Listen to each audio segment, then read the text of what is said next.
Alright, I guess this is gonna be one of those long live streams, which I haven't done in a while. Hopefully people are gonna be here. Maybe some donation, we'll see what happens. Pretty sure there will be some trolls as well. But that's okay. I eat trolls for breakfast, lunch, dinner, and then the leftovers overnight.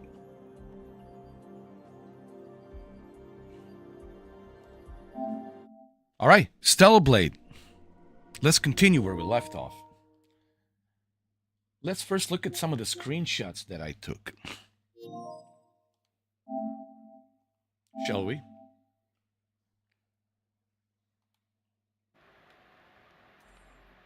Look, I got a trophy already. Nice. Atlas Levoy. Let's take a photo.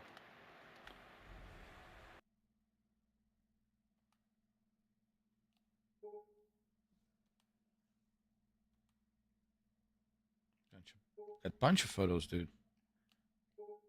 I like this one as well. This is what happened previously, yesterday. Previously on Stellar Blade.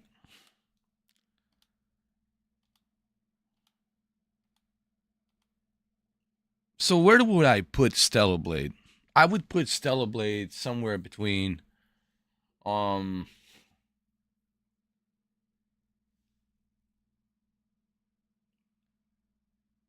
Ghost in the Shell meets Bayonetta, Final Fantasy, Parasite Eve. It has a little bit of everything, man. It has those elements, you know. And that's the interesting part about this game. It's the demo really doesn't tell you what lies ahead, what's coming, right? This is something like you have to find out as you play the game, and that's the beauty of it. That's the beauty about this game. One of the coolest features about this game to me is really the upgrades. Upgrades in this game are really what's the shining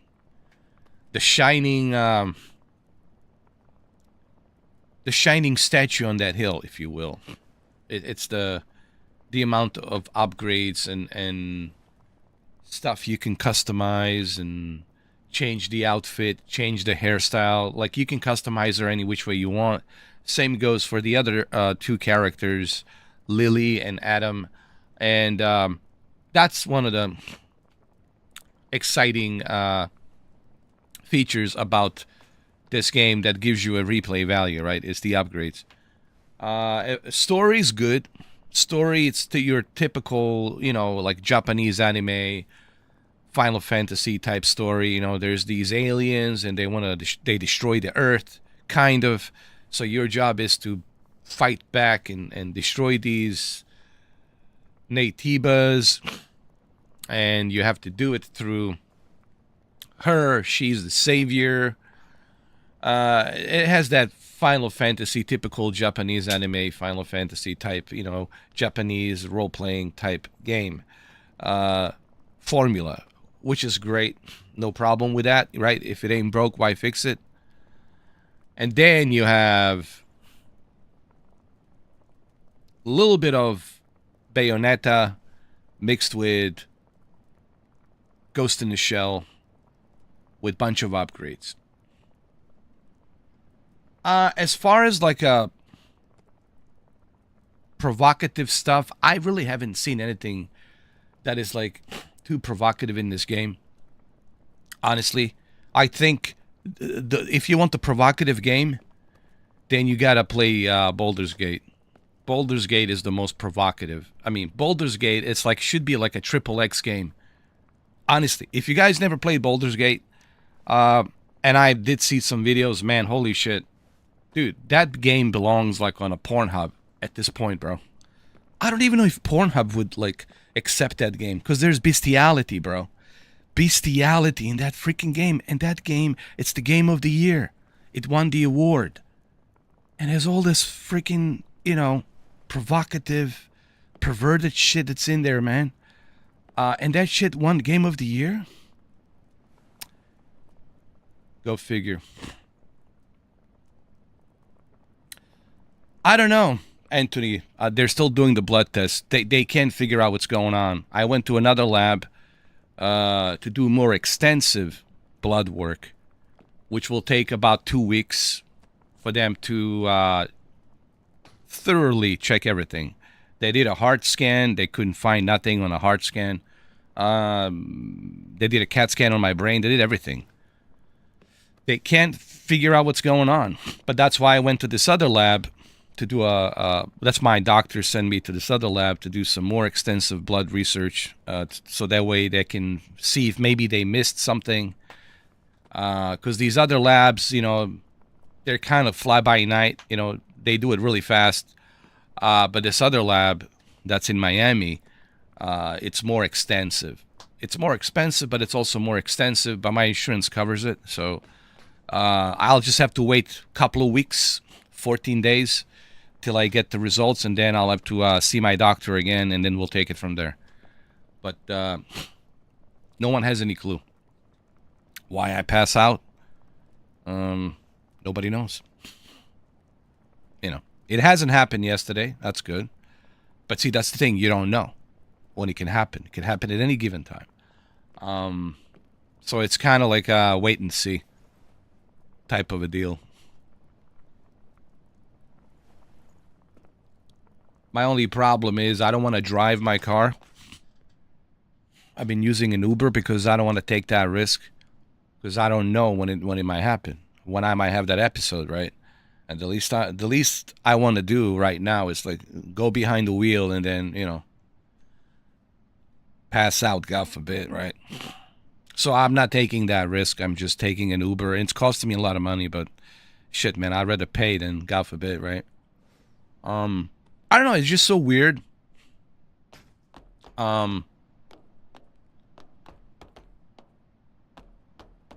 That they can't figure out what's going on, because the blood test shows everything okay. My sugar levels are fine. My white blood cells, everything's fine. The only thing he said, I need more protein. More vitamin, he said. Like, try to get B12 vitamin, and he recommended me using a B12 vitamin. But the previous 4 tests, they couldn't find anything. This is my 5th time taking a blood test. So, but difference this time is it's a more extensive research blood test they're going to do. That means they're going to not overlook and check it maybe once or twice. They're going to overlook it many times to see if they miss something. If they miss something they didn't see the first time around. So they're going to go through various different stages of tests throughout a couple of weeks. And then they're going to send it back to my doctor. And then I got to go, obviously, meet with my doctor again. And then he's going to tell me what's going on. That's basically how it works.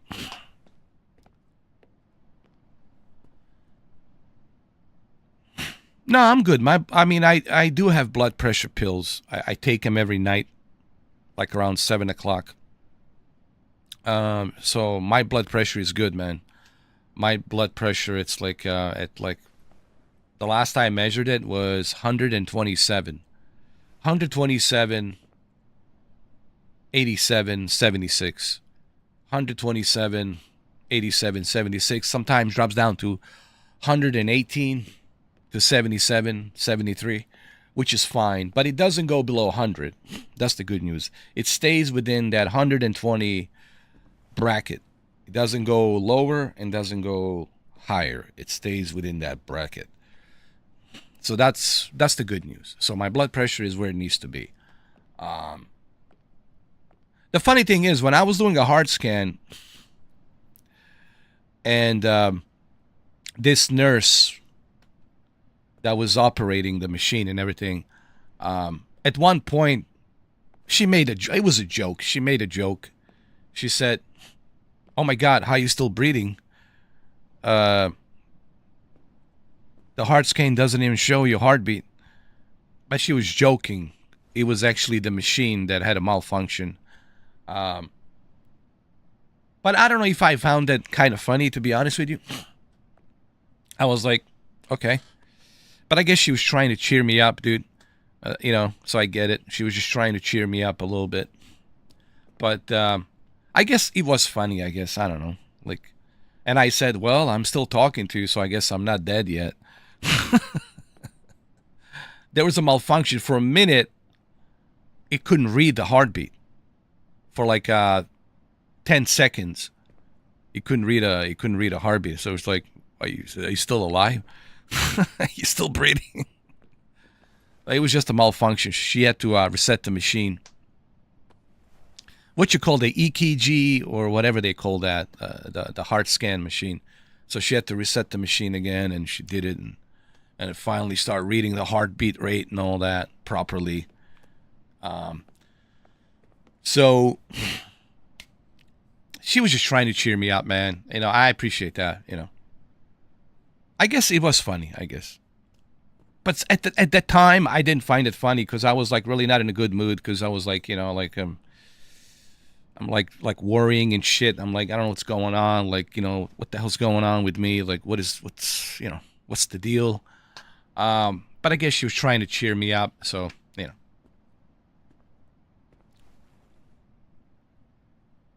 Thank you, Brendan. Look, man, when you get older, listen, I'm an old guy, man. I'm 45, man. When you get older, everything starts slowing down. You got to remember, man, I've been through a lot in my life, man. All right? I've been through a lot of stuff, man.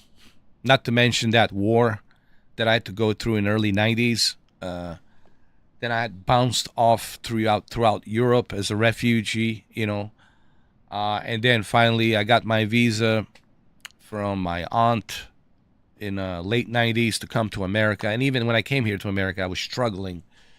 This country here, it's unforgiving too, man. It's tough. It's tough. It's a capitalism.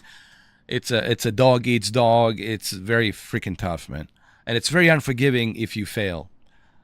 So I've been through a lot of shit, man. So at my age now, 45, I put a lot of mileage. You guys got to remember, I put a lot of fucking mileage on this body. Yes, it's a big body. It's a very tall and large body.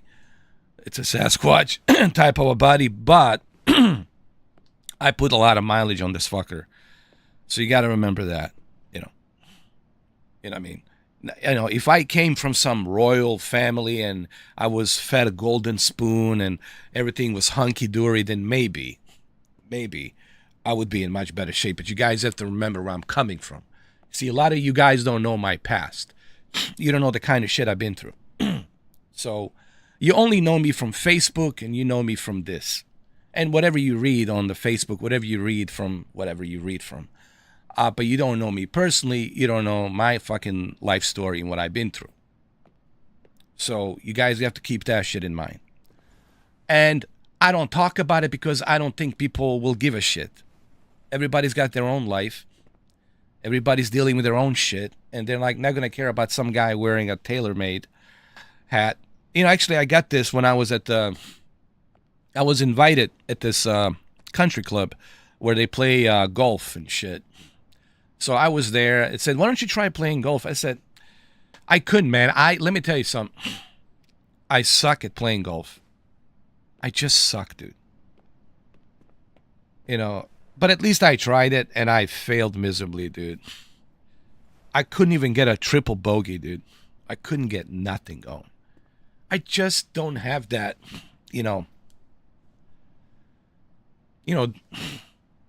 that swing, man. But look, I told my friends, this is a long time ago, by the way. This is 2006, something like that. And I still have this hat. But that's why I never really got into golf, because I suck at it, man. I suck playing golf. I really do. And no offense to people out there who love golf. But I'm simply saying, me personally, dude, I suck at playing golf. I am no golfer, zero. I try to go to gym, but different kind of a gym. I'm not talking about I have a bicycle. I ride a bicycle in the morning. I go to the beach to do some jogging, and then I go for a swim. And then at 12 o'clock, which is right now 12:30, I come back here to do this to see if I can get something going on this godforsaken platform called YouTube. But I do try to be active. I'm like active in the morning, dude. I wake up early. I wake up like around like 6:30 in the morning, man. And then what I do after that, I go for an early morning jog. Then I go for a bicycle ride. And after the bicycle ride, I go for a swim. I have a big size, Olympic size swimming pool here. And I go in there. There's like a little guest house or like a clubhouse. I'm sorry. There's when I live here, there's a clubhouse. And in a clubhouse, there's a big giant pool. And I go in there. I like to do it in the morning because there's less people in the morning. I don't like swimming there with a bunch of other people, you know what I mean? So I do that. So I do stay active. Now, I don't go to one of those gyms to lift weights. I'm not looking to be a bodybuilder. I'm not looking for that. I don't do that. I know what it takes to be a bodybuilder. I know what it takes to be a big guy. I used to do that shit. But I just have no interest in doing that. Unless it requires me for something. Unless I'm going to get paid or I'm going to get required to do that, to be in that shape. That's a different story, right? But I am active. I do try to be active as much as I can. Trust me. It's just I don't document, I don't like document, show it to people. Hey, look at me swimming. Hey, look at me on the bike ride. I'm not a chick. Like chicks do that on Instagram. I don't do that,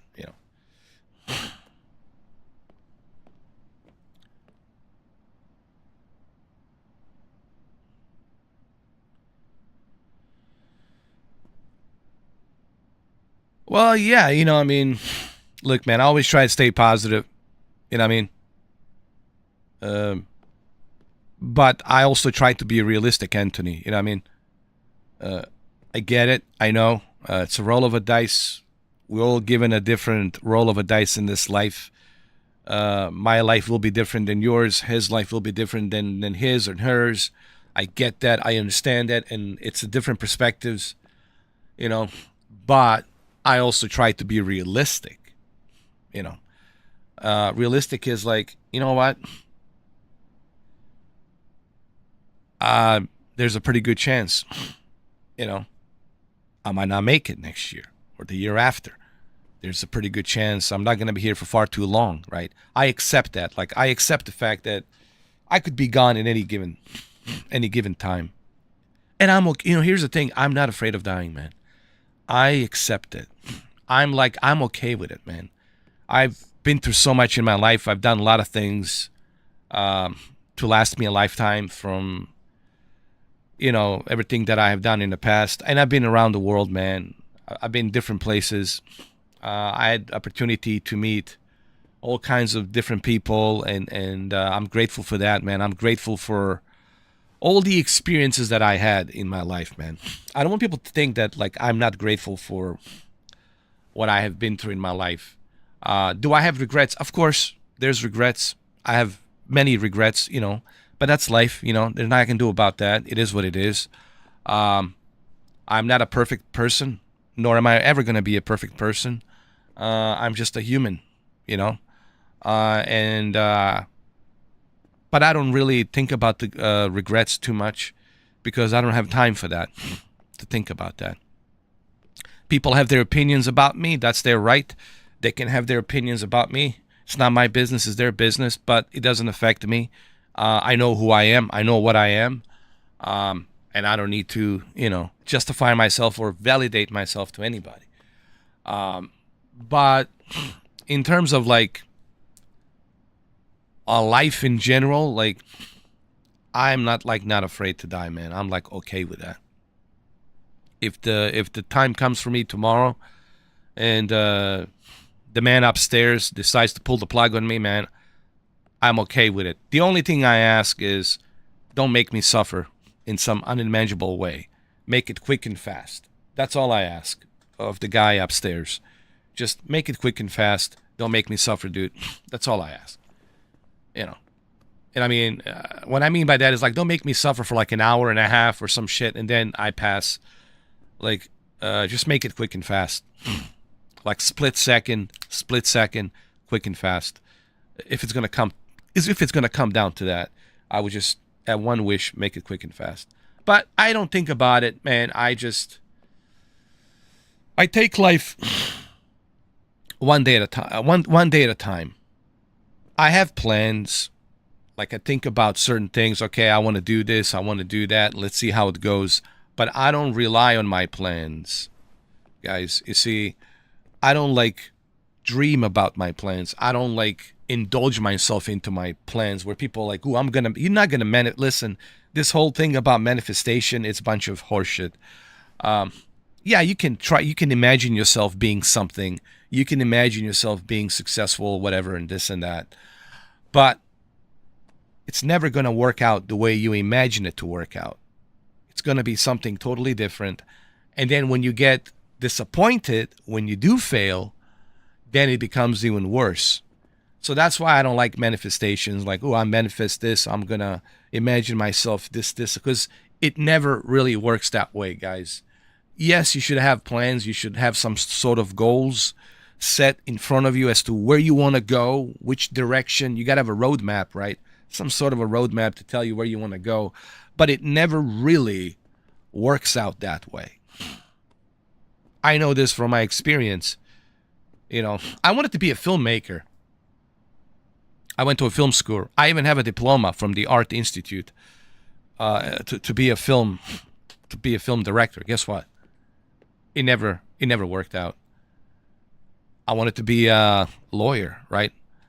I went to Plattsburgh SUNY Plattsburgh College in New York in 97, 98.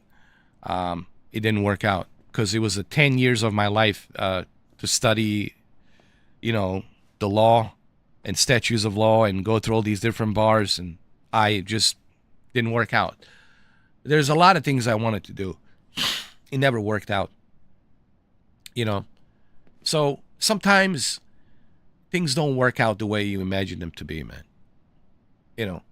Sometimes it works out for some people, but that's a needle in a haystack. Some people, they get lucky with that, but doesn't mean that every single person on this planet will have the same luck as that one person that got lucky. And I know there's these YouTubers out there making these videos and here's what I did, here's what I done. And I'm not saying you shouldn't try. I'm not saying, hey, don't even try it. You should always try, right? You don't want to live in some kind of like a regret. Oh, I could have, would have, should have. You should try. You should try everything. But don't think it's going to work out. Don't think that you're going to actually manifest that. Don't think that it's going to play out the way you imagine it in your head to play out. It never works out that way because there's so many obstacles. There's so many distractions that's going to be in your way. And you don't have a crystal ball. You don't know what's coming ahead.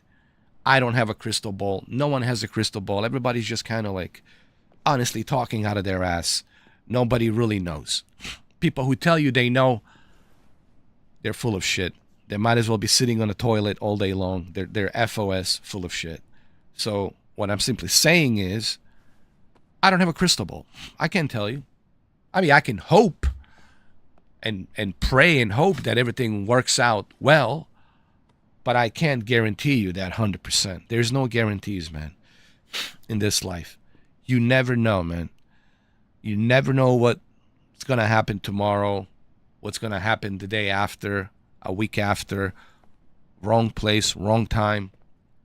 You don't effing know. You don't effing know what's gonna happen. You just don't know. It's beyond your control, dude. You can't control that shit. But what you can control is the now. Like right now, I can control this character and play this game. I can do that. So only worry about what you can control in the moment and live in the moment. Honestly, just live in the moment, man. I used to like worry about shit. I used to like contemplate, you know, what's gonna happen this, what's gonna happen that. And I don't want to spend too much time making this speech, but because all you're gonna do is set up yourself for the anxiety. Let me ask you this: do you want to live a life in anxiety? It's not fun, right? Shortness of breath, you can't catch a breath, your heart rate changes, you have panic attacks. It's not worth it. Nobody wants to live like that, right? It's uncomfortable. So why do you want to live in anxiety? Why would you want to do that to yourself? So why the fuck worry? Why worry, dude? If you already know that you have no control over this shit. Right? You have no control of what happens. You know what I mean? People say, oh, they're in control. That's a bunch of FOS. No, you're not in control. You don't know, dude. There's nothing you can do about it. What are you going to do? Okay, so you're sitting at the traffic light and some maniac with an 18-wheeler crushes you and you're on the red light and then you die. He crushes you and you die. What the fuck are you going to do about that? There's nothing you can do. So what I'm simply saying is don't worry so damn much about everything. All right, you know what I mean? Yeah, you should have goals. You should have some plans, some goals for your career, whatever. You should go out there, keep trying. You know, trying, it's something you should do all the time. Hey, if it works, like what do I got to lose? Let me try. See if this works. Like even this YouTube channel. Let me try this live stream. Probably I'm not going to get that many views. But hey, at least I'm trying. I'm not like making any excuses. Like the only thing you can do is try. You can't force things. You can't force people to like you. You can't force people to understand you. You can only try. And that's it. And enjoy the moment. And on that note, guys, Brendan, Tony, well, let's enjoy the moment. Let's play Stellar Blade. All right, so I'm here at my save station. I already got my stuff upgraded. Let me see. Do I got any upgrades? Really quick. Let me see. All right, so my attack features are all upgraded. That's good. I have no skill points. I used all of them. I need to work on my beta skills. Attack skills already done. Survival skills, still got some more stuff to do here. And we can unlock some more stuff here. All right. Let me check my shop, see if I can purchase. If I got anything. There we go. All right. Let's save the game, and then let's continue.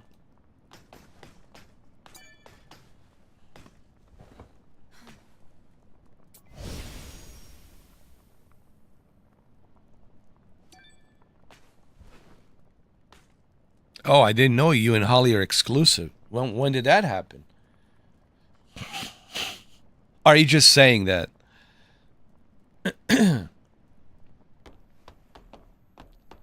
I thought Steven was with Holly, though. You know, I always imagined Steven with Holly, dude, honestly. I don't know. I really think Holly has a thing for Steve. I really do. And I'm not saying this to be some kind of like a prick, because I don't know how Holly really feels about this. But what I have figured, I think Holly really has a thing for him. I think she really does. You know, you can't hide that. I don't know if Holly is watching this secretly, but whatever. But I think you really have a thing for him. I think you and Steve, you guys should meet. I think there's some going on there. I mean, I don't know. I could be wrong, but I think there's something between you guys. And there's something there. There's something there between you guys. Get it through GameFly. They send me a $50 gift card. And I have used that $50 gift card. The GameFly send it to me. And it's right here. They send me a $50 gift card. There it is. They send me a $50 gift card. And I was able to use that $50 towards this. I said, don't just rent it to me. Just give it to me. I want to buy it. I mean, just let me buy it. So I only paid $19 and got this game for like $19. GameFly right now, it's like the best option.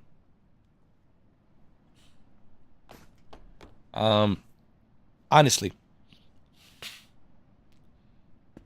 I know you have to wait in the mail, and I get that, but dude, I would rather wait in the mail than to just because right now I can't afford it, man, to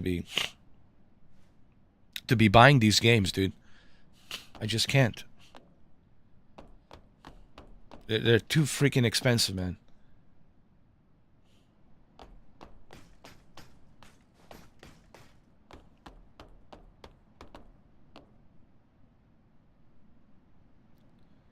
Ooh. Holly. Don't be a Jezebel, please. Holly? Please. I like you, Holly, but please don't turn out to be one of those Jezebels manipulating and playing games. Don't be like that. Please. Don't be a Jezebel. For the love of God. There's too many Jezebels out there. Because being a Jezebel, honestly, it's... you make a guy feel like shit. You hurt the guy. And I don't think that's cool. That's kind of demonic when you're going around and you leading the guys into thinking that you're attracted to them, but you're just playing a mind game. You're just playing the stupid Jezebel games. Guys, women, ladies, please don't play Jezebel games. It's not cool. It's demonic, it's evil, and it's just not right. So please don't play a Jezebel game.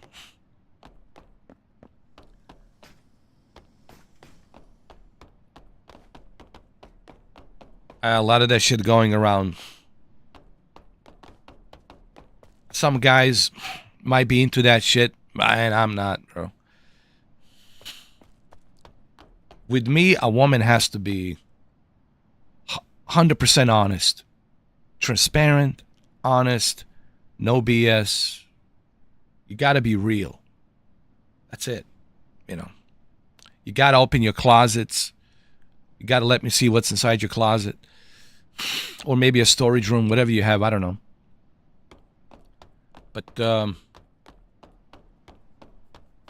lot of chicks these days, man, they're playing these stupid games of lies and deceit and cheating and just it's stupid, man. And how long are you going to be playing those stupid games? How long are you going to be playing those games? And all of a sudden you're old. You're getting old. And nobody wants you anymore. You can't play those games, and you alone by yourself. All because you're playing those stupid games of Jezebels, It's not worth it. It might be worth it when you're young, right? And you're playing that stupid game like in your 20s, right? Or your mid-20s, or maybe even early 30s. But when you hit 40s, it's like, you got to stop playing those games, though.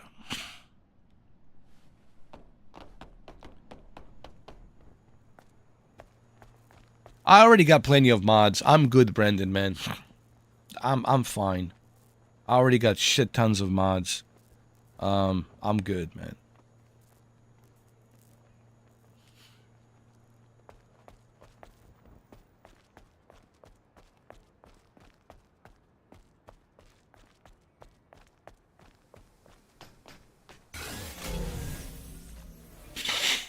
I need to go to the presence chamber. Where is that? Oh, it's right here.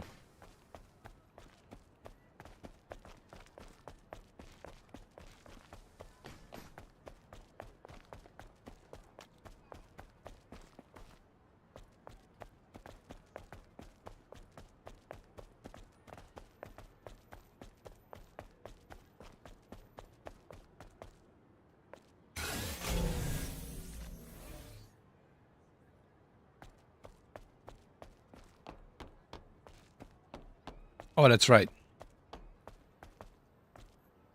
It's over here.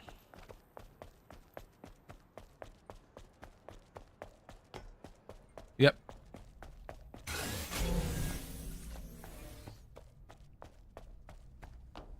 I need to go to our presence chamber and talk to that guy. Oracle. There's this guy called Oracle. Oh, look what I have. I got my my Hawaiian punch.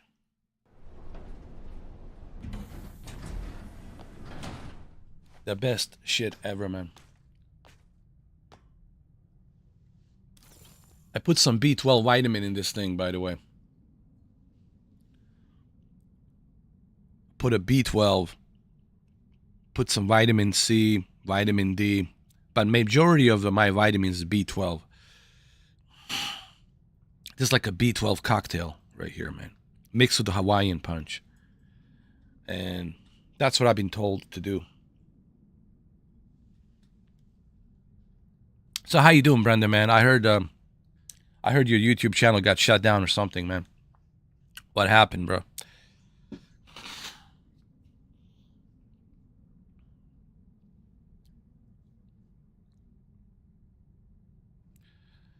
I heard about this guy.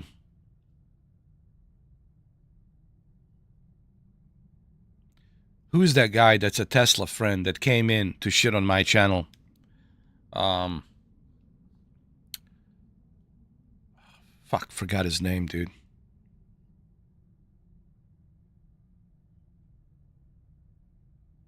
A Prime? What is that? A drink?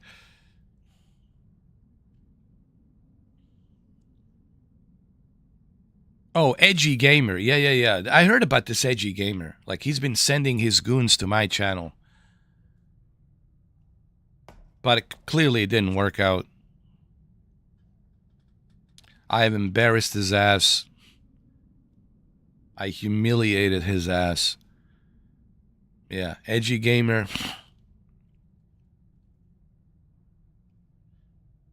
This guy right here, man. I take shits bigger than you, bro. Edgy Gamer. Just stay in your little cocoon, man. And keep edging. Keep edging. Don't send your goons here, man. It's not gonna work. You're talking to Baba Yaga over here, man. But anyway, just ignore those clowns, man. They're clowns. They're seeking attention, man. You shouldn't give them any attention, bro. I think they did exactly what they wanted to do. They got your attention, and they shut down your channel. So don't. They're baiters, dude. Like, don't fall for these baiters. They want you to take the bait, and they want you to get under your skin, to get you angry, and then they want you to say some stupid shit, and they're going to use that stupid shit, and they're going to report you to YouTube, and then YouTube's going to look at it and say, okay, this guy's got to go. But even though YouTube doesn't know what really happened, YouTube doesn't know that they bully you, that they were bullying somebody who is autistic, and they took the advantage of that. But you see, that's the issue with the YouTube. YouTube doesn't ever goes and looks at the full fucking story of what really happened. So that's why I'm telling you, if you want my advice, don't fall for it, man. I'm only going to give you the best advice. I'm not going to give you some shit-ass advice. I'm not going to manipulate you. I'm not going to play stupid Jezebel games with you, Brendan. And I know what your situation is, all right? I'm straight talker. I'm going to give it to you straight. You got to change, bro. You got to stop letting people use you, bro. People are using you. You got to do you, man. You got to do you. You got to let people know you're not worth my time. You're not worth my effort. You're not worth my energy. I am me. My time is my time. And no one's going to take that shit. You can't let people... You know why nobody can use me? Because I don't give them that opportunity. I don't give them the keys to my car for them to use me. You know, just don't let people use you, bro. It's not worth it. Clearly, it's not worth it. Don't do it, man. They're not your friends. They're just using you. All right? You got to be able to distinguish who your truly friend is and who's just using you. And you got to be able to listen to your instinct. Instinct doesn't lie. Instinct is there for a reason, to tell you, hey, these guys have some strange demonic vibe about them. Some shitty ass vibe about them. So let's get the fuck out of here. Right?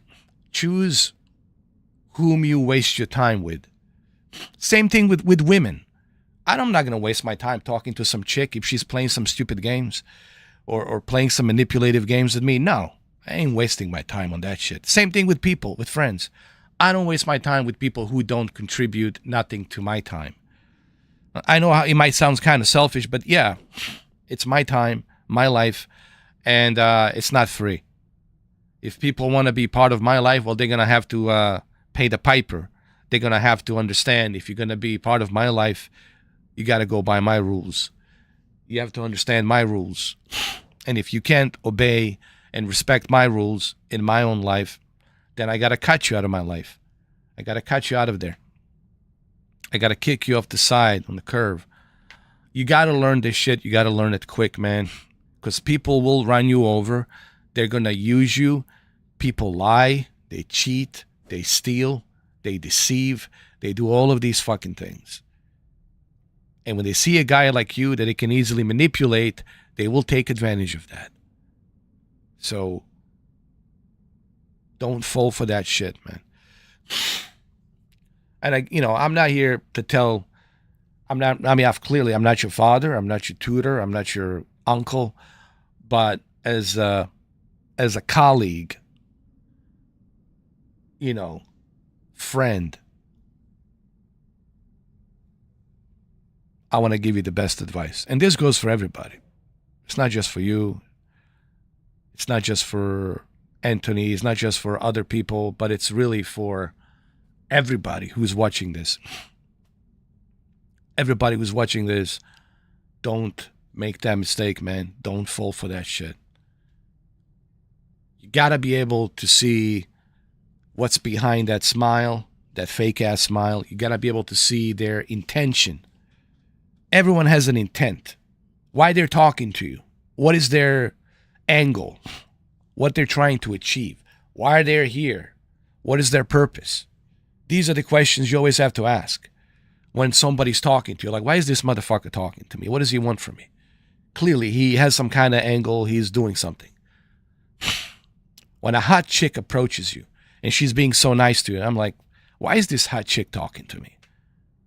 Because I know what I am and how good I know what my looks are. I know I'm not Brad Pitt. I know I'm not Tom Cruise.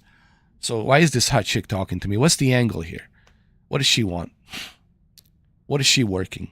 What is she trying to take away from me? So gotta remember, people are always using people. If they're nice to you, that means they need something from you. They can't ask you straight up, hey, I need a favor, but they need something from you and they want to manipulate you. They want to use you. And some are really good at that. Some are really good at talking and manipulating. So you really have to be, and this goes for everybody. And I guarantee you, every single one of you watching have experienced this shit. You have been used. I guarantee you, in your life, in the past, every single one of you have been used. And sucks, doesn't it? It's the worst fucking feeling in the world.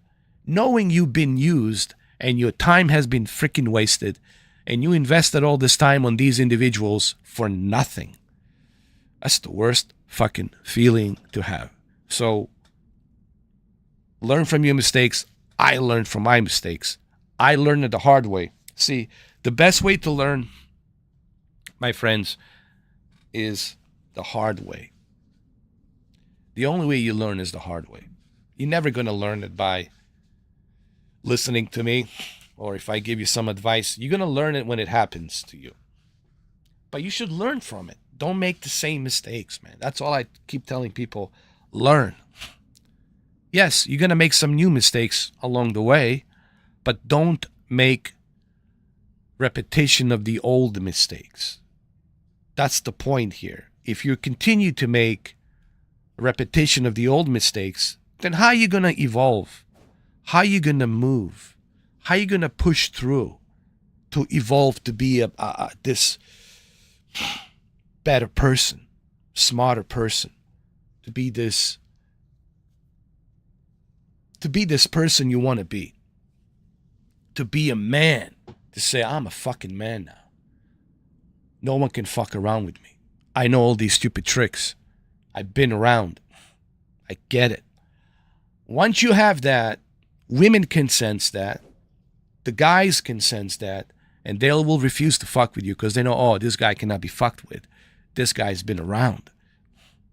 But when they see that you are easy to manipulate, when you're easy to spin around like a bottle, they're going to use you. They're going to use you front, center, left, right, backwards, upwards. They're going to use you 100%. And you can't ever allow that shit to happen.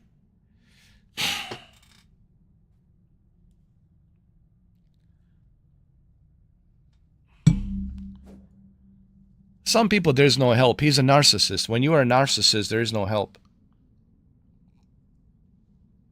It's not just me saying this. Dr. Phil, and I actually like Dr. Phil. I mean, he's a psychiatrist. He has a successful TV show, right? But stuff he talks about are facts. I don't agree with everything that Dr. Phil says, but when it comes to certain things, I agree. Like when it comes to narcissists, you can't change a narcissist. It's a mysterious thing, man. You were born a narcissist. I mean,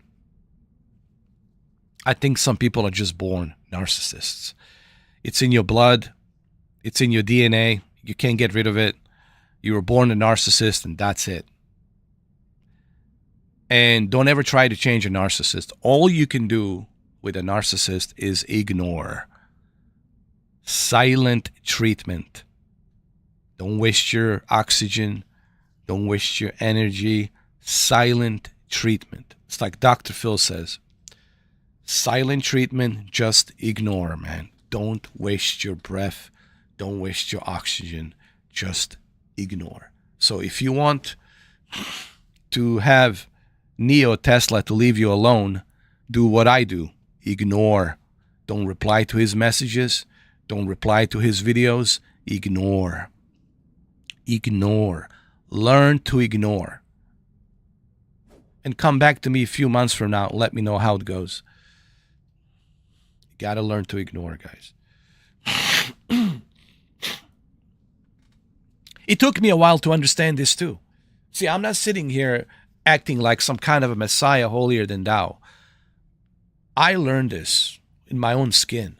Everything I'm telling you, I've been through all these mistakes. I made all these mistakes. I've been through every single one of them. Check mark, check mark, check marked, check marked, check marked, check marked. I've been used. I've been abused. I made all these stupid ass mistakes. And I'm speaking from experience.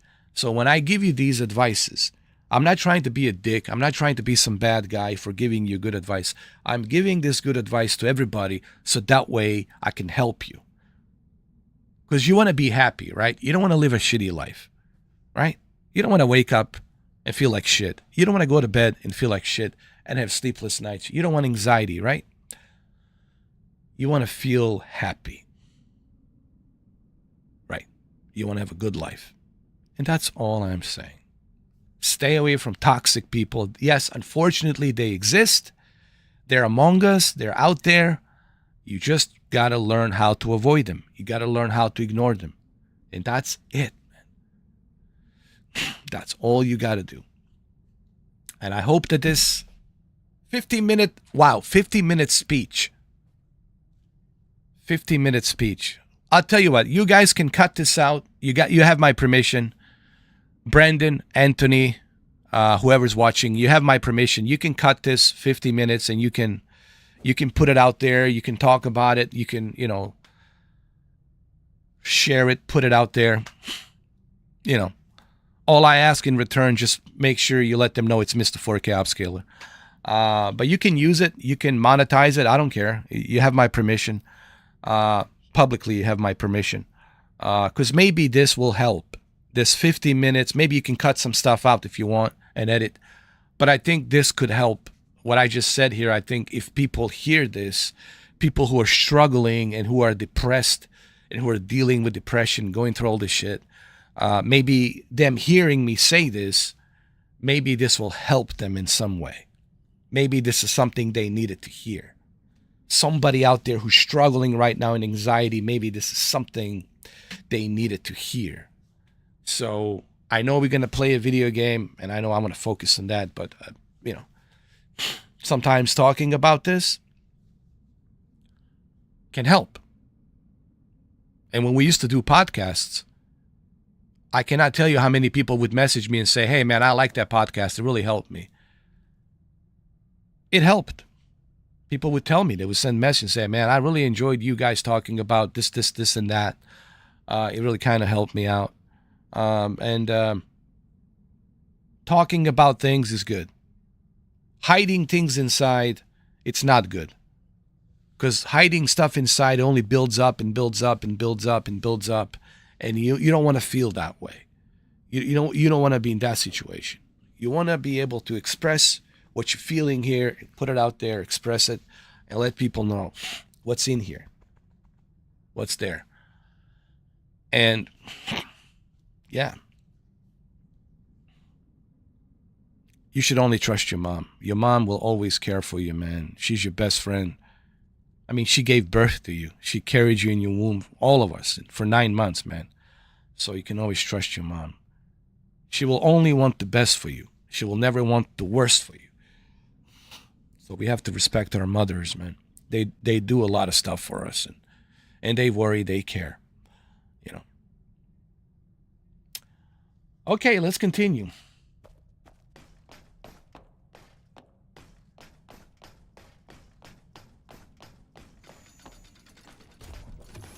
If you want to know how to find the Alpha Nativa, you should go talk to Oracle. And I will talk to Oracle. Tell him the good news. That I defeated one of the monsters. There's Oracle.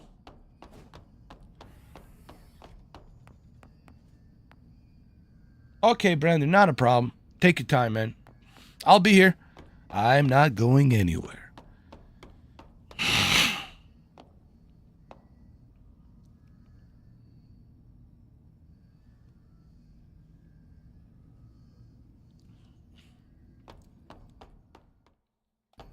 Oh, as expected. My eyes did not deceive me. Excellent work, Adam. I'll leave this one to you as well. Let's go to the hyperdrive. Hyperdrive? What is a hyperdrive? Secondary drive energy injection. Initiating activation.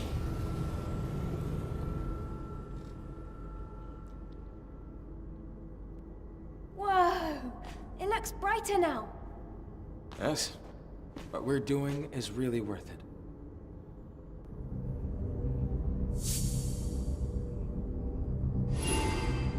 Wait, is this hyperdrive supposed to help us defeat Nativas?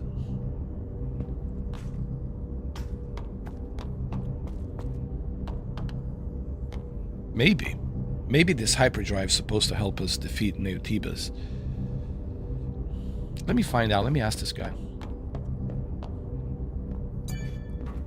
Hey, move out of the way. I'm busy. Angel? Sorry I didn't recognize you.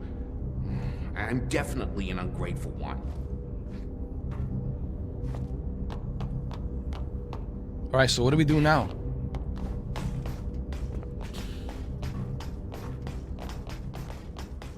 Let me talk to Oracle.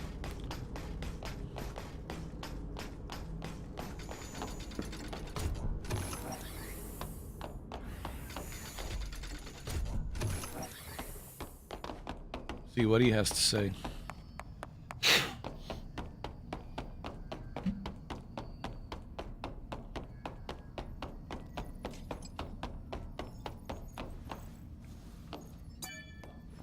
once again. Thank you. Now it's your turn. Wait. He will give you an answer.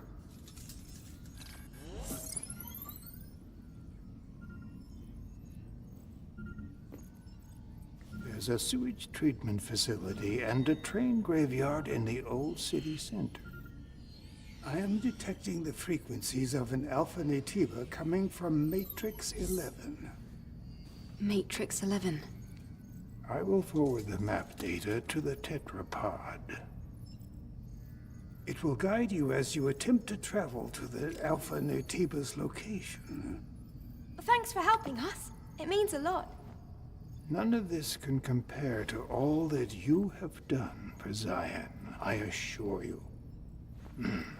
I wish you luck.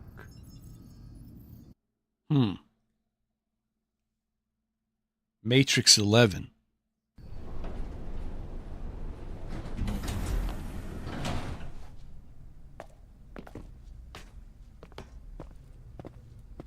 Matrix 11. Sounds very interesting.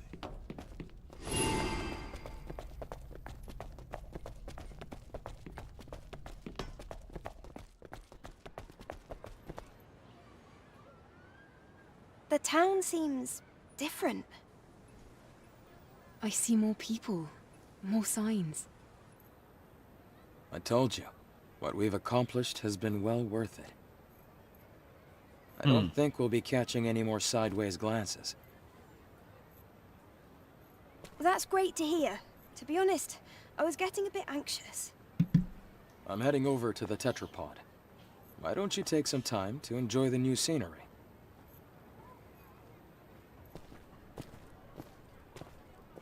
Now we can do side missions. Find the cat. Should be here.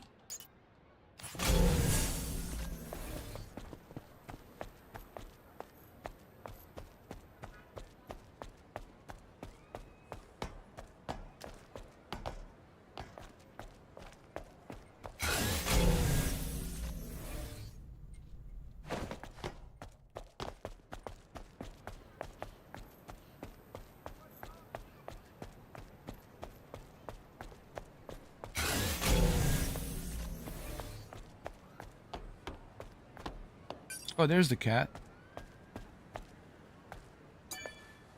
It's my client's black cat, but now it's a cold, dead body. What do I do?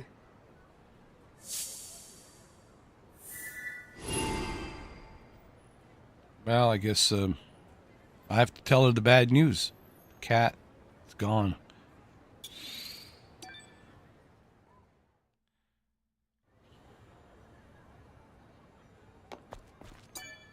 Looks like there's a lot of activity. All right, let's take a look at some of the stories of the citizens.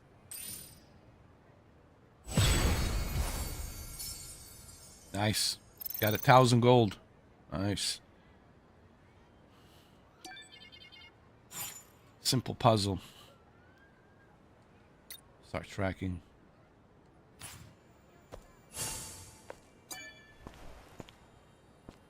Roxanne, do you have a moment?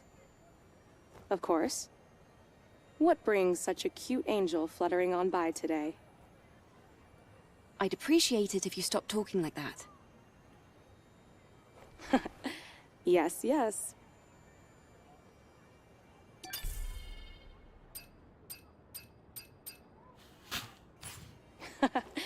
So you're leaving?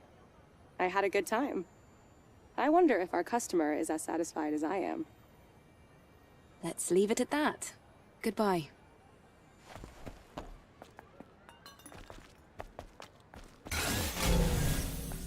All right, simple puzzle. Where is that? Simple puzzle. Got it.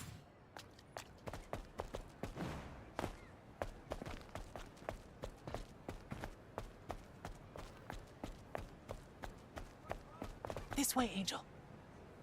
Keep quiet. Just follow me. What the hell? Who's that? What is it? What's this about? I told you to keep quiet and follow me. Why?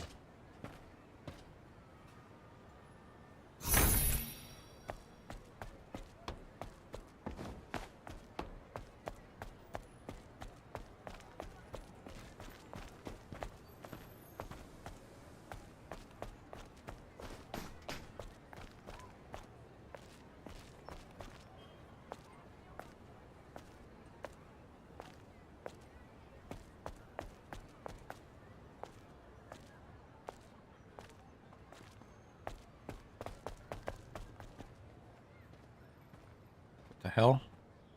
Where is this guy taking me?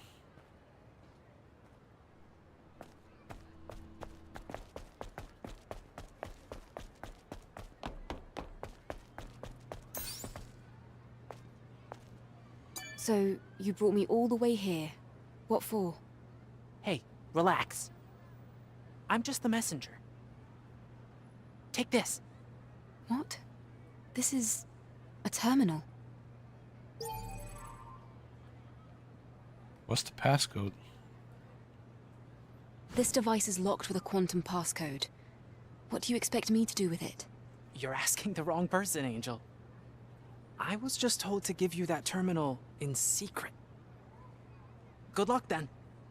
Oh, wonderful. Hey!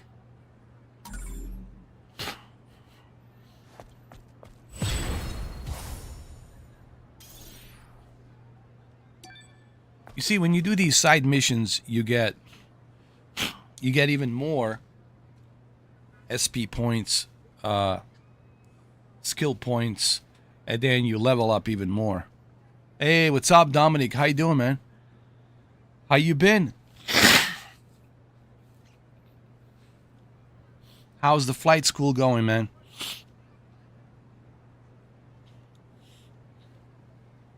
Hey, Jose, how are you?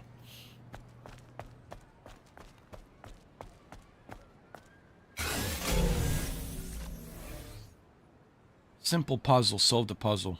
Let's do that first. It's right over here.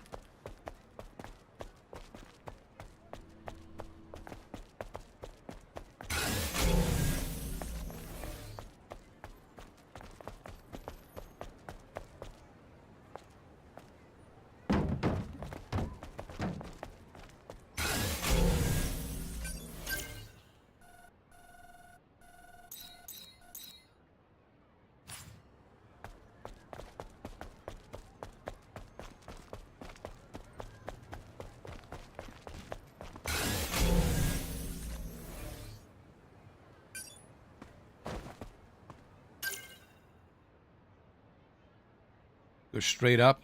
Got it.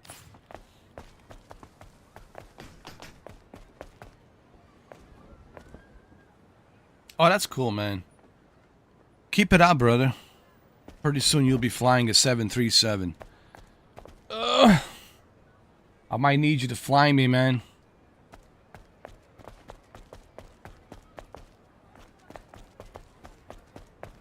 To Alaska.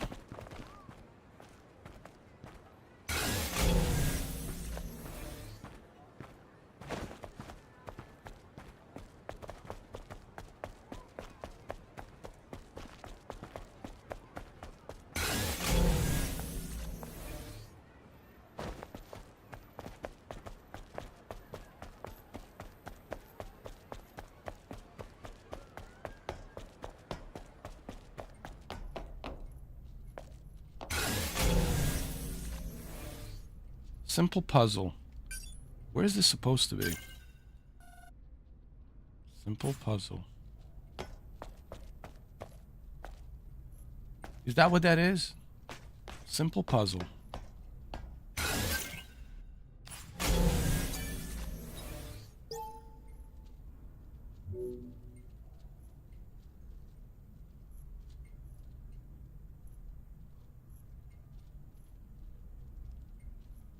How about this? One, no.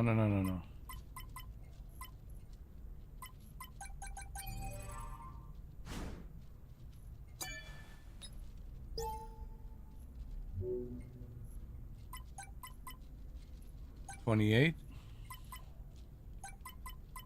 $27, and then 12. No.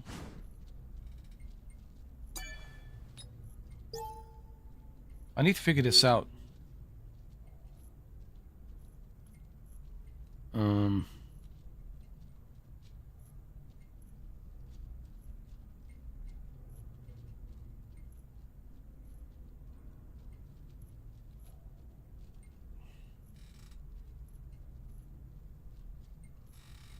Oh, that's good, man. Glad to hear that, man. How's the Arizona, man? You enjoying the Arizona so far?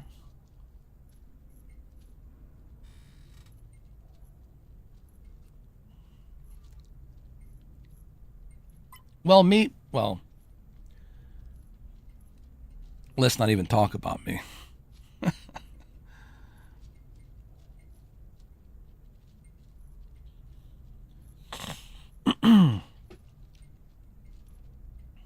Oh, I gotta figure out this passcode.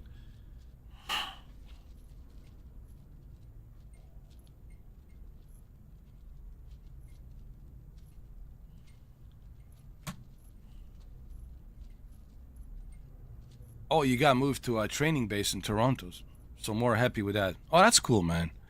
So you don't have to be down in a scorching heat of desert of Arizona, because man, down there is so hot. It's super, super hot. Yeah. It's like 100 degrees over there, man. 100 degrees. But it's like a dry heat, 100 degrees.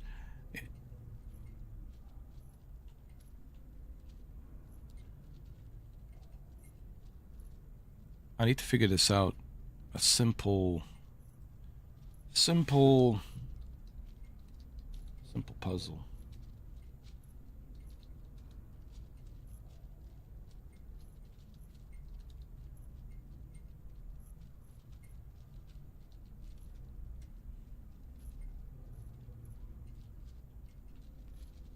Simple puzzle solution is Teleblade.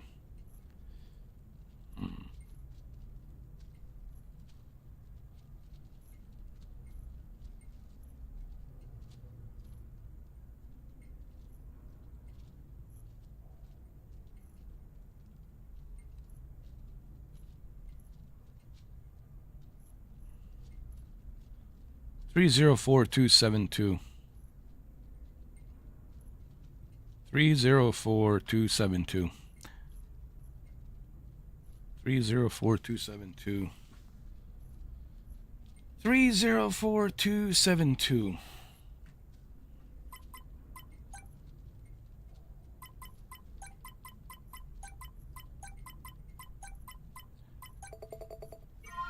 There we go. Too easy. It's called Google. It's called search engine. Yeah, man, I have to use a Google search engine. I don't have time to waste my time, especially when I'm live streaming, dude. I can't be stuck in here for like hours trying to figure this out.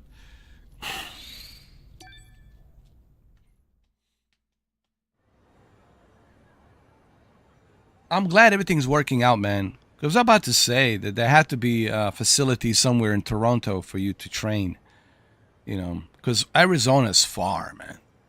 You making a major leap distance, bro. You way out west, you know, all the way from northeast out there in Canada to all the way down southwest America. You're out there in you're moving from Canada to wild, wild west, bro. You might as well be a cowboy. But I'm glad that, because you would be in the worst possible time, dude. Like right now it's summer, almost summer. Summer's just around the corner, dude. Next month it's summer. It's just around the corner. And the heat in Arizona, it's something, dude. It's 110 degrees, 120 degrees with a dry heat, bro. It's the most uncomfortable feeling, bro. I have experienced it, and man, it sucks. I ain't gonna lie. Man, you wouldn't like it, because you were never used to this kind of... No one is, but man, you wouldn't be used to this kind of shit, man. You would have hated it. I'm telling you just right up. You would have hated it, man. Because it's so hot, man, and dry, and you constantly feel like drinking water. Like you have this urge to drink water nonstop. Like I need to drink more water. I need to drink more water. And it's never enough water, dude, because it's so dry. And it feels like you have a 150 degree temperature or some shit, man. Like 150 degree fever. It is really... You don't even sweat, dude. You're just dry. It's like a dry heat, man. It's so weird. It's not like there's a humidity. It's just very uncomfortable dry heat, man.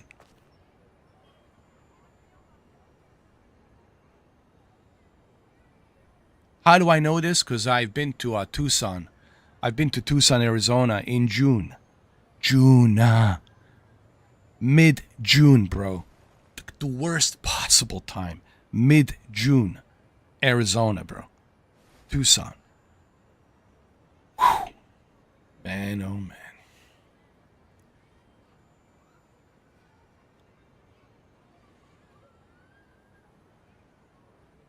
Trust me, you're not going to be used to this heat.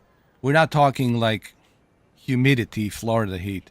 This is, you have to understand, desert heat, western desert heat, it's a different ball game. Low desert heat, it's a different ball game, dude.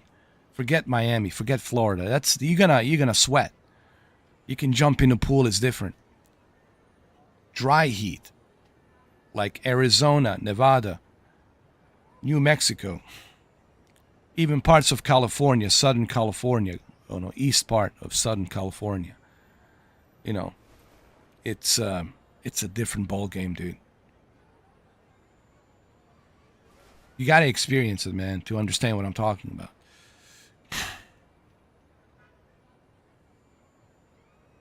Exactly. Now imagine Arizona, Jose. Imagine Arizona with that heat, with that low desert heat. It's like you got 18-wheeler. It's like you got an 18-wheeler going 200 miles an hour and you're standing next to its exhaust. Next to its big-ass exhaust. That's how it feels.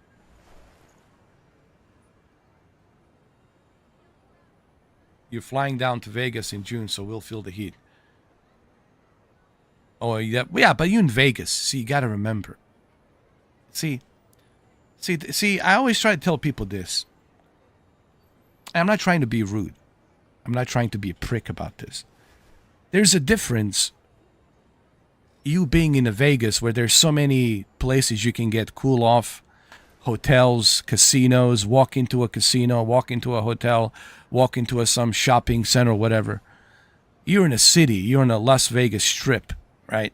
There's bingos and places you can gamble, go into, right?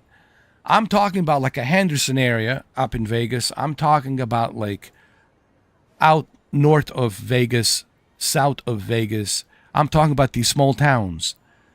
Bro, try living there, man. Then come back and talk to me. Because people go on vacation to Vegas. They're having a nice suite, nice hotel. Man, you're not experiencing anything. You're experiencing good time. I'm talking about being in that fucking heat, bro, in the desert. In the desert. That's what you guys need to experience. Forget about Vegas. It's fun in games. You're having a good time. I'm not talking about that shit. I'm talking about being in the middle of fucking desert heat. These small towns, bro. Middle of nowhere. All you see is rattlesnakes, coyotes, and freaking scorpions and shit like that. And big, giant, hairy spiders. Bro.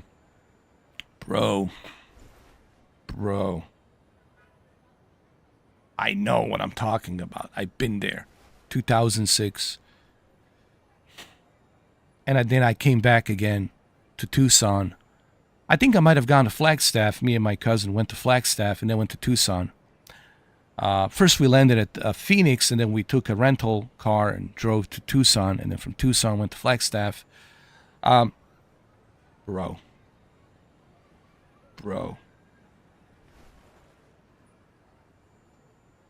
All right, people in Arizona, you know what I'm talking about. Help me out here. I'm just trying to be as real as possible. So, going to Vegas, it's like a paradise. You're in a paradise. You're gonna have a good time. You're not gonna know what heat is, unless you decide to go north, drive north, and go to the small town called Rachel, next to Nellis Air Force testing site, where they tested the atomic bombs and all that shit. If you go to Nellis, right, or just Rachel, small little town called Rachel, which is outside of Nellis testing site, Air Force Base. Bro. Go there and, do that. You got to do that, Dominic. Get in the car, rent a car, go there, spend like about 7 days. Don't stay in Vegas. Don't even stay in Vegas. Just go to Rachel, which is about 75 miles north of you, of Vegas. And it's right next to Nellis testing site. There's an Area 51 there too, but I wouldn't recommend going there because you'll get arrested. Don't mess around with that shit. But go there, spend about 7 days, man. You'll see what I'm talking about.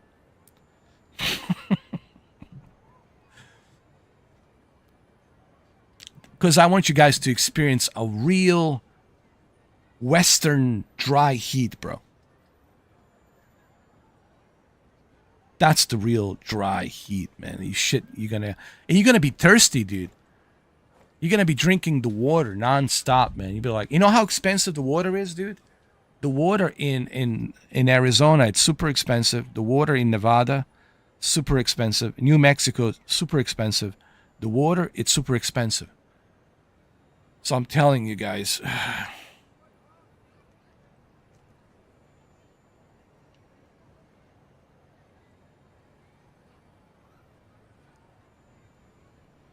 Yeah, you got to go middle of nowhere, man. You know, like a 375 extraterrestrial highway. Why don't you hook up on...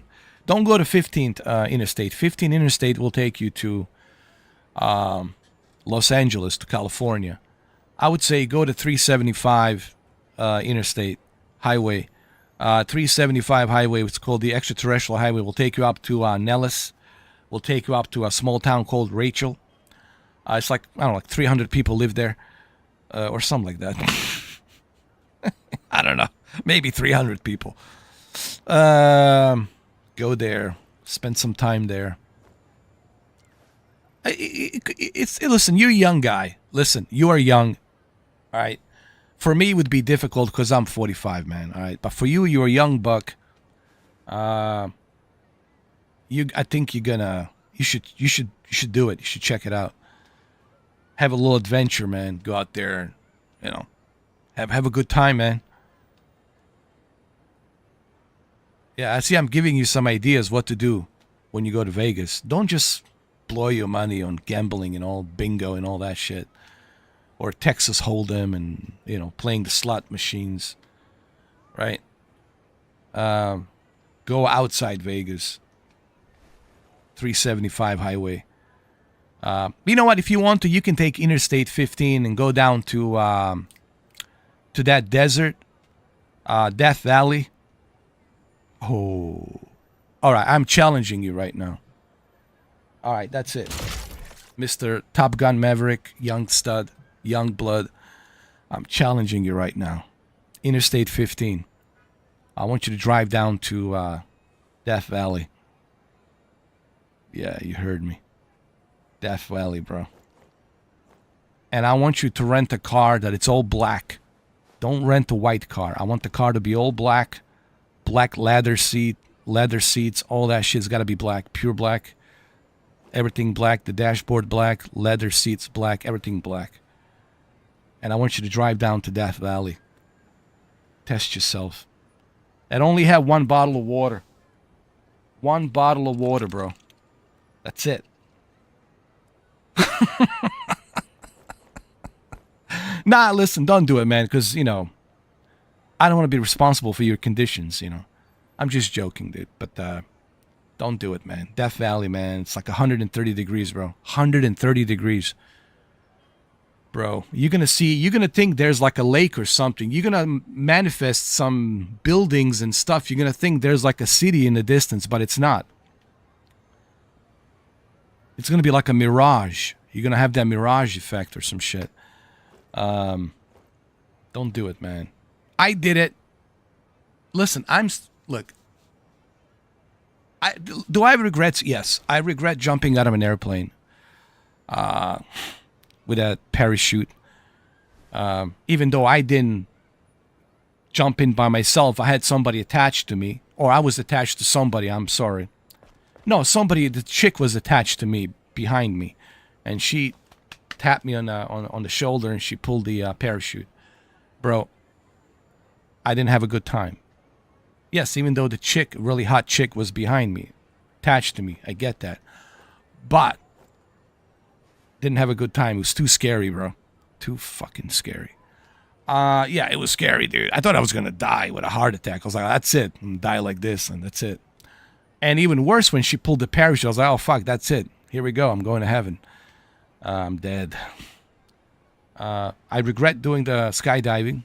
I had to sign the waiver. You have to sign the waiver that they're not responsible if you have a stroke or something or some shit happens. They're not responsible. They cannot be sued. So you have to sign the waiver. You have to sign that shit. I regret doing that shit. Didn't enjoy it. I regret going with my cousin to Death Valley in July. Right before July 4th. We did it July 2nd. Or like 1 day before July 4th. We went there July 2nd.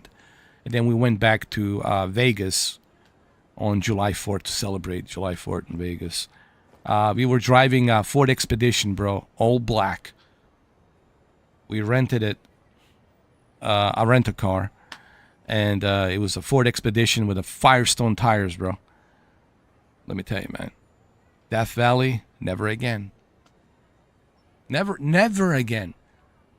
130 degrees.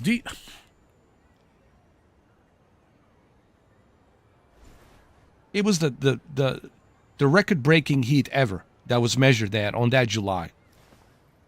It was 120, but it felt like 130.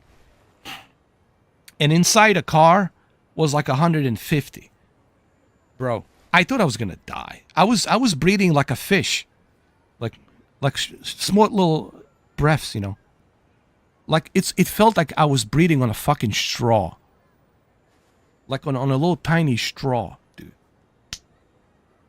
I felt like I was breathing on a straw. A small little straw.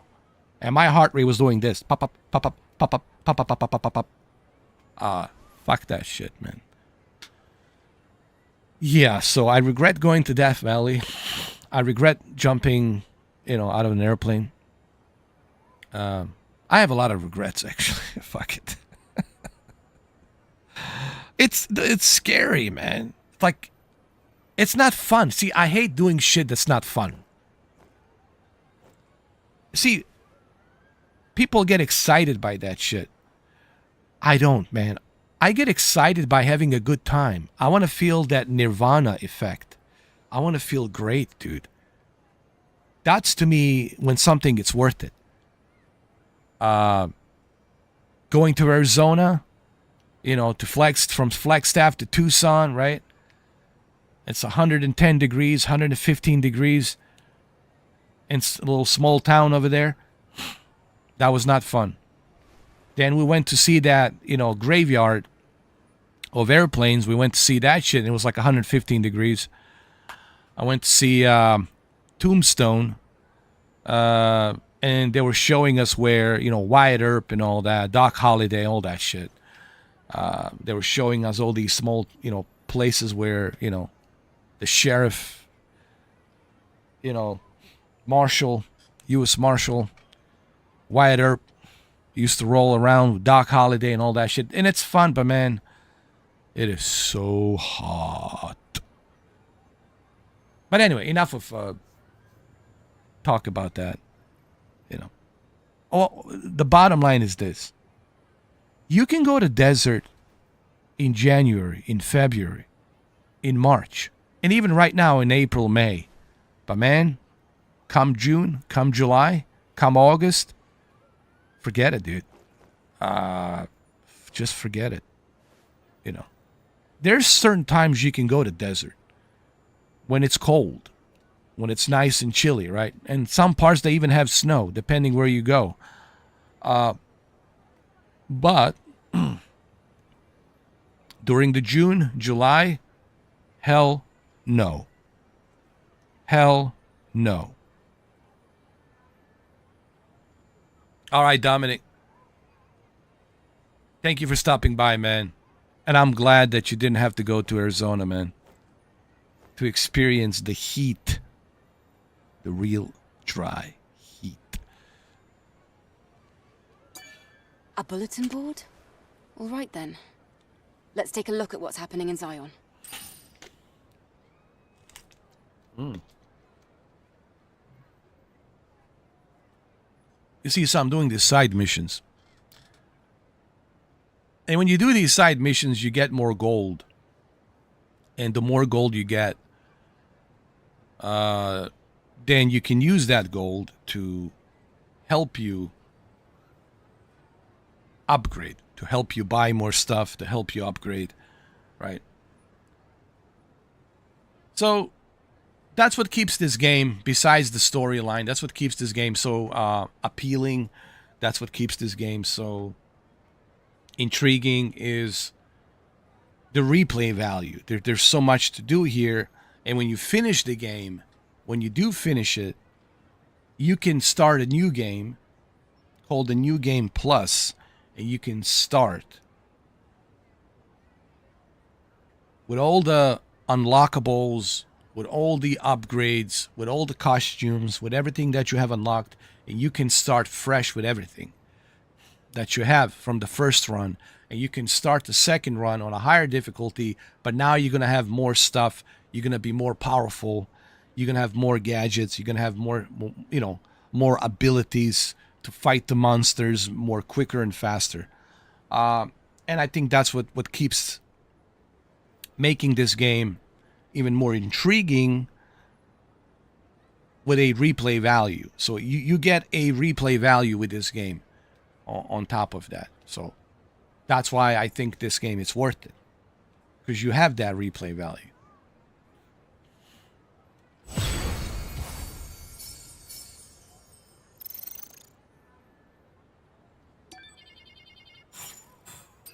All right, next mission. Missing husband. Let's do it.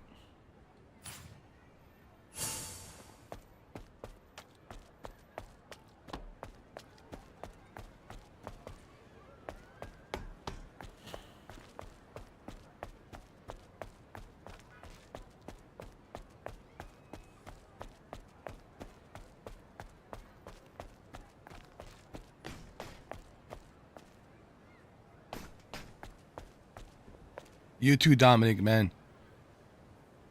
Good luck with that training. I know you're gonna ace it.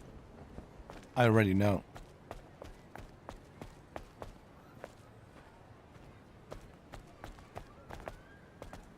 Who is this? Thank you for gifting us the hypercell.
An engineer in a place like this. Oh, the body cell is turned off. This is my client's husband. There's no love lost between him, Orkul, and the cradle.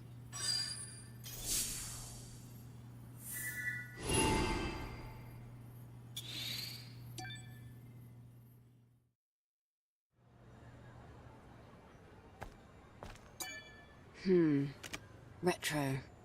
But I'll be able to see just what kind of information is passing through.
Eve, you're here. Look over here. What's this? This here is an alpha signal meter. This device uses the subtle resonance from the alpha core to pinpoint its location. It can't reach a super long distance, but you'll find it useful once you head over to the location Orkul told you about. Wow, good work. You're gonna put me out of a job. I thought you were already out of a job. You little brat. Thank you for helping me out all the time, Lily. And just one more.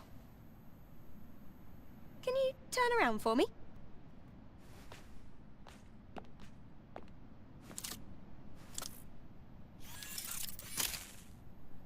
Here. Done. There we go. All right. What have you done, Lily? I customized the power distribution of the body cell. Doesn't your body feel lighter? Something does feel different. If you try jumping, I bet you'll notice the difference.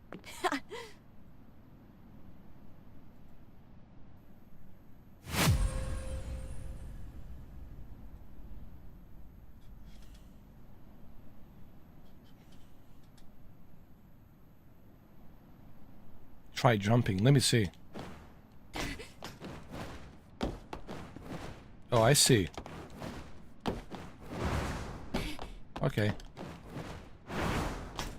Got it.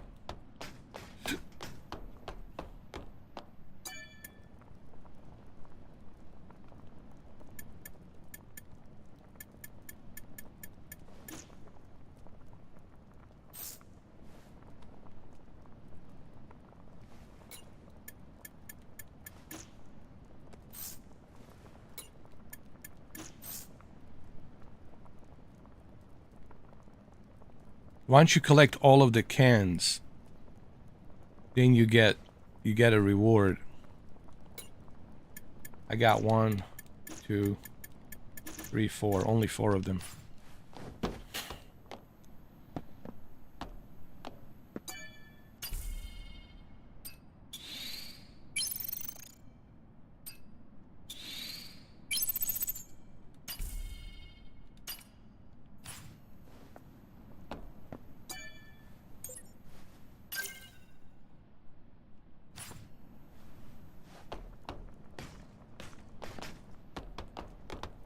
I need some upgrades.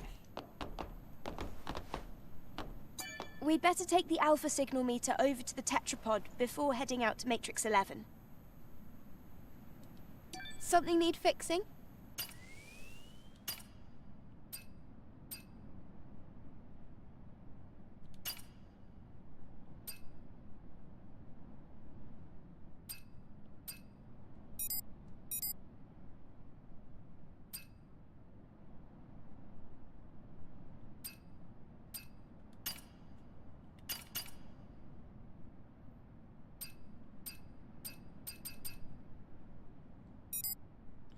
I need about,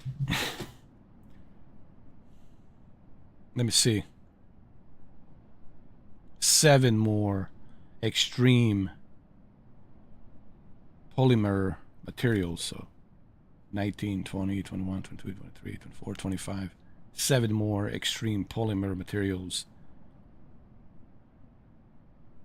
to unlock this suit, to unlock this specific suit.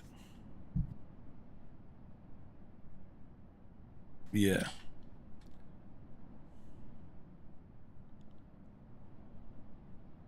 That's essentially what I'm gonna need.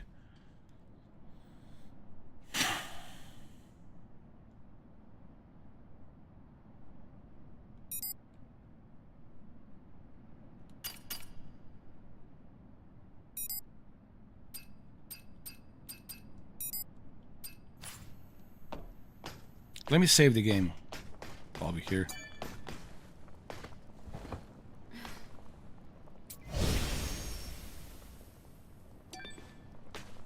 Let's do this mission. Hold on. Side mission. Looking for my brother. Should be...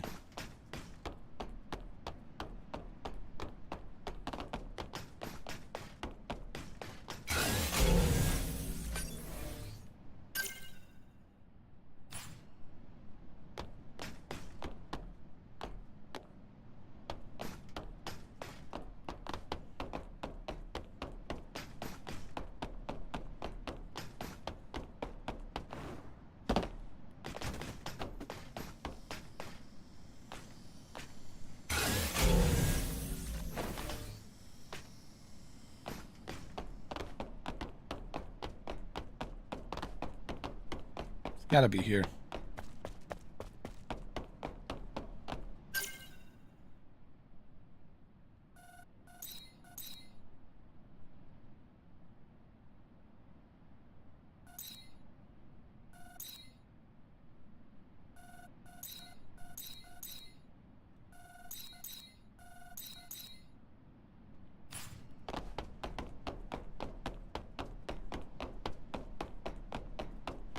So that's the guy, huh? Let's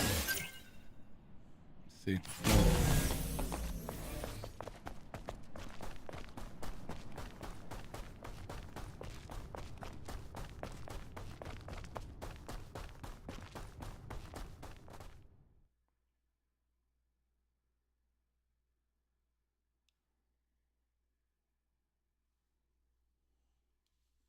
He's looking for his brother.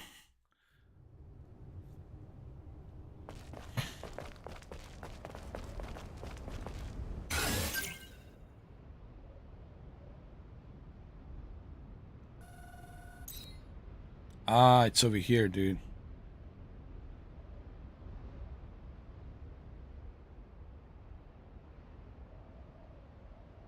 I gotta find his brother.